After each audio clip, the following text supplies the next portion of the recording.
Hey folks, welcome back to Mark Kelly Farm. We got a huge surprise yesterday. Stick around, we'll share with you what it was.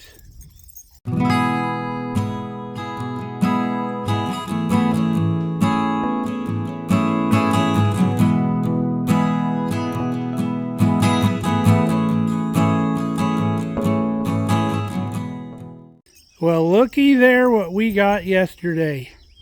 5-foot, 3-point rototiller. Now, we have been looking for one of these things for literally 2.5 years, basically since we arrived here at this property, because they're real handy to have when you're moving dirt around or tilling up garden spaces or getting things prepped for planting. You almost have to have one of these things. And very rarely do people sell them used because they're so handy. It's not like an old 3-point angle blade or a landscape rake, which you can kind of find a dime a dozen around. These things just do not come up for sale used.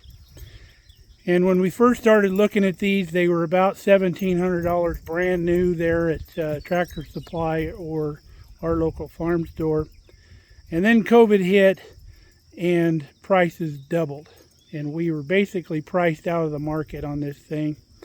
So I've been looking. I exercised a lot of patience. Finally, one yesterday popped up on Facebook Marketplace for the right price. This thing was listed for about what they were brand new a few years ago, which was nice. And looking at the pictures, this thing has barely been used. The paint is only faded because it's been parked outside since it was purchased. But if you can see down here on the tines, the paint isn't even worn off of these tines. Only just barely on the front edge of the tines. So very evident this thing was just barely used. So we jumped on this thing and we had to drive about an hour and a half to the east. But we'll do that to save, $1,500. Not a problem. So what we got to do is, this thing's brand new to our place here. We need to give it the once over, make sure everything's lubed, make sure there's enough oil in the gearboxes, and give it a good going over. We have to check the coupler here on the 3-point, make sure that it's not rusty or whatever, and we can get it connected. Get all the U-joints lubed in the PTO shaft. So we're going to get after that. We'll bring you along, and with any luck, we'll get this thing put on the tractor and get this thing going. It appears that this thing is also quick attach compatible, so that is fantastic. So we don't have to pull the quick hitch off of the 3-point of the tractor when we want to use this. It looks like it'll go right together. Now, the first thing I wanted to check was the oil in this gearbox here. This is a gear drive tiller. And we can see there's a little oil here down by the weep hole, which is a good sign, which means they've got oil put in it. These things are shipped without oil in them. And if you see the sticker here, you've got to check oil in the gearbox before use, which we're going to do. But it's a good sign that we have a little weepage out of here. We're going to pull this plug out, check our oil level. This up here is the oil fill and vent. So to fill it, you'd need to take this out, dump oil in there until it starts coming out of the weep hole there. So let's check her out. All right, we took out the oil plug and oil did run out. It looks like fairly new oil, and there doesn't appear to be any metal shards or anything in it, so that's good. But I got a little concerned when I took the filler plug out, because it appears that somebody put grease in there, which grease is not supposed to go in there. This is supposed to be gear oil. You can see there's even a little bit of grease on the plug. So we're going to clean this up to make sure it still vents, and then I don't know, maybe somewhere down the line we may pull this cover off to make sure that everything's kosher in there. But with the oil level, I'm not too concerned about it. And the oil plug looked like it had been leaking before because there was dirt and oil all stuck to the case cover down here. So we wiped all that off, and it was almost like this plug had been turned too far in, maybe from the factory. It wasn't threaded quite right. So I put a little petroleum stable sealant tape on there to seal that up so we don't have that leak anymore and we didn't have to over tighten it. As we suspected, our vent was not working. It was rusted solid shut underneath, so the mechanism wasn't working. There's a spring-loaded pin in here. I don't know if you can see this thing. Pops out under spring load. It just pushes up from the bottom, basically. So when the crankcase builds pressure, which it's going to do when it heats up, it'll push this pin open and relieve the pressure in the crankcase. And once the pressure is gone, it goes back down this little piece and doesn't allow water to come in through here when it's just sitting around. And this just screws right into the top of your fill plug here. So you can see over here on the tiller, we've had some seepage here out of the top. And that's what happens when you over pressurize your crankcase. The thing starts leaking. It starts pushing air and liquid out of these seals. So now that it's working, we should be able to clean this up and it's not going to happen again. We have another one over here on this gearbox that we're going to have to check out. This one moves though. I can grab it with my hand and pull it up and down. So that's good. We just had a flashlight and we looked down in this hole. The gear teeth are looking really good, pretty much unused. So we're going to get our plug put back in. You want to make sure you don't cross thread it. And then this is a 13/16 to put that in. Always try to use a box end wrench, especially on these old brass fittings, because you'll strip them really quick. And then the vent is a 7/16, basically just over hand tight, because there's no oil forcing out of that or anything. So we're going to clean this mess up and we shouldn't have that problem again. Alright, we took that vent off and I couldn't visibly see oil because you can't see past the gear in there. So I added a little bit of gear oil until I could just see it right above the shaft that comes through. There's no weep hole in this gearbox, so I can't really see where the fill line is. However, there is a drain plug on the front side where you can drain the whole box out, but I didn't see the need to do that. So other than checking those gears, we're going to do some lubricating now. We'll find some grease zerks on here, lube those up. And then we're going to get the tractor and pick this thing up so I can spin the gearbox by hand, check for any kind of backlash we have in it, and then maybe get it hooked up and turn some dirt. The only grease zerks we found on this tiller were on this bearing cup over here and also on our PTO shaft on either end. So we got those greased up. We'll store our kickstand there.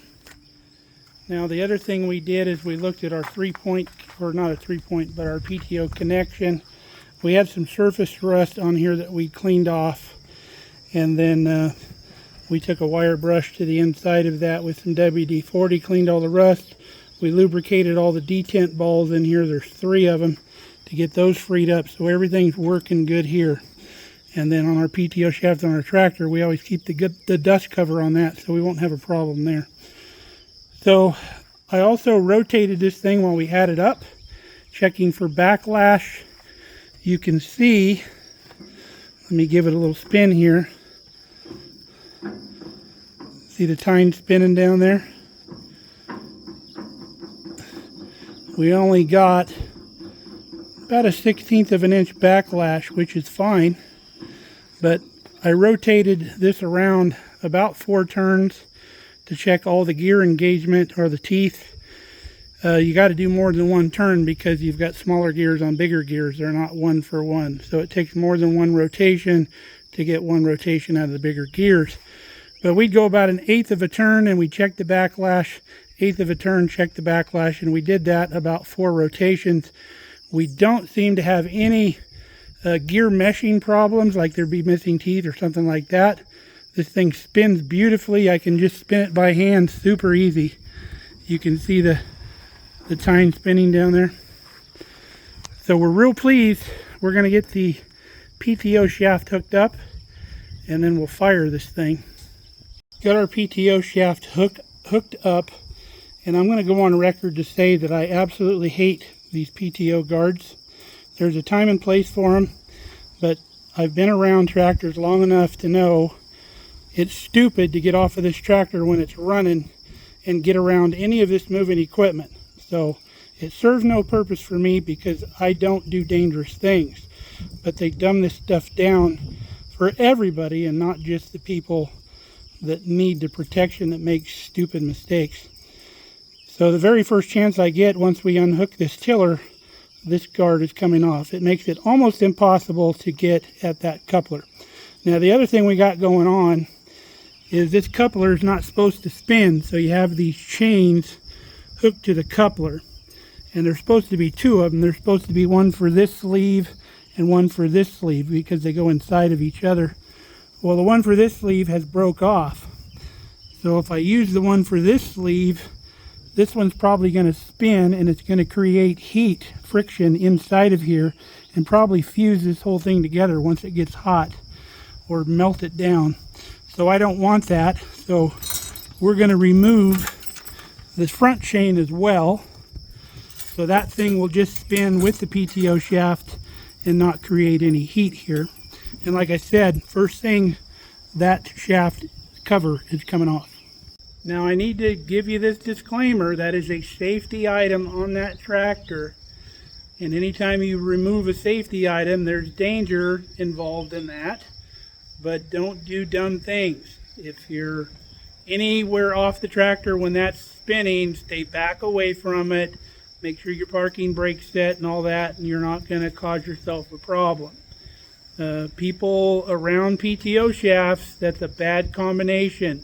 If you got loose clothing or something that gets stuck in that PTO shaft, it'll wrap you right into that thing, and it'll twist you in between anything that's around there. There's not a lot of space in there, and you're not going to stop that tractor. None of your body parts are going to stop that tractor from turning. It's just going to keep on turning, and you can imagine the outcome is pretty grim. So please be safe. If you're not comfortable around tractors, leave the guard on and just work with it, I guess. All right, we're ready to run. The only thing I'm going to do now is level our tiller. I had to rotate my quick hitch back, which, by the way, quick hitch compatible. We were real happy about that. So we're going to lower the 3-point down. We want the tiller to be level. Basically, when this top frame is level with the ground is about where you're going to need to be. So let's lower this thing down. Get it to where the back end is touching the ground, which will take the pressure off of our top link over here, and then we can spin it in, rotate this forward. All right, we're fairly level with the ground. Our tractor's at a slope here, so it's going to look tilted a little bit to the front. So we're going to fire the tractor up, lift this thing off the ground. We're going to give it a spin. All right, here we go. Look at that.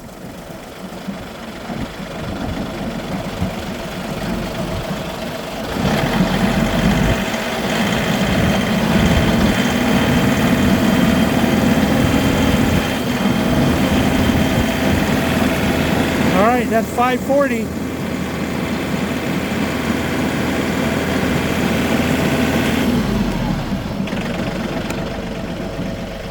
All right, no issues. Let's go dig some dirt.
right, that's after 2 passes. You can see it fills it up beautifully. Works really nice. Now on that first pass, this was just virgin soil. This, I don't know how many years since this soil here has been cultivated, but you see how the tiller jumped around a little bit with the virgin soil. But real pleased with this. All right, we're going to take a little break real quick and get rehydrated, sit in the grain bin and cool off. Now this tiller is made by the County Line brand, which was being sold through Tractor Supply. Now the County Line brand has been made by Tartar, which is out of Kentucky. Now recently here, just now in 2023, Tartar was bought out by Platinum Equities. So originally Tartar was made here in USA. I don't know if that's going to continue, because Platinum Equities is known for buying out companies. And they actually purchased a Chinese manufacturing facility back in 2016. So my guess is, and I can't confirm it, is that these are going to start being made in China, or components of them will be made in China and then either assembled here or assembled in China, who knows. So it's hard to see US-based companies get sold out to people that do business with China and other companies that use like slave labor and stuff. But it is what it is. But it seems to be a quality piece of equipment, and we're going to use it here on the homestead. At least this one was made in the USA. Now I looked at the Tartar website, and the website is still up, and hopefully it stays up, because you can get online PDF versions of all their manuals. Like this one didn't come with a user manual. So if you've got any questions, you can go on their website and open the manual up, save it to wherever you want to save that file, and then you have the manual. Looking at the manual for this tiller is actually reversible. You can switch the gearbox around, turn it over, and the tines will spin reverse instead of forward. So that is a nice function. I always thought I would like a rototiller where the tines spun backwards like my walk-behind tiller. So that is doable. This is switchable. Now part of the jumping around that you saw was also the fact that I don't have any Category 2 shims to put on here. So you see there's a lot of extra space around this pin. You need to put a shim on here, then put your clip on here, and that'll fill this area up to where it's not going to bounce around. Here's the shims I'm talking about right here. They just slide over your Cat 1 pin and make it a Cat 2. So I just robbed the ones off of our driveway hoe that we use. I just put them on here. I'll get another set and put it back on that. Now another adjustment you have on these tillers is your depth adjustment here. You can take this bolt out and adjust the depth that you till. We're almost as deep as you can get. We have one more hole that we can come up. Now this little flapper back here just keeps the dirt from flying out and making a mess. Now if you look back here, you can still see the remnants of the old packing slip down there. So that's pretty obvious this thing didn't get used much. Another nice feature of this tiller is we got a slip clutch here instead of a shear pin, which means if you come across something big like a tree stump or a big rock, instead of this thing locking up and shearing your pin in there, which is usually a 1/2-inch bolt, it's going to slip that clutch, and it's not going to cause a lot of damage to your tiller. There won't be a lot of shock. So that's a nice feature to have. All right, folks, I think we got a success story here. We're real excited about this tiller. This is going to be a game changer here on the homestead, and we're going to put it to good use for sure. Thank you to the folks that let it go for us. We really appreciate that. Seemed like real nice folks. So till next time, stay safe, stay healthy. We love you guys. Come back and see us here on Mark Kelly Farm.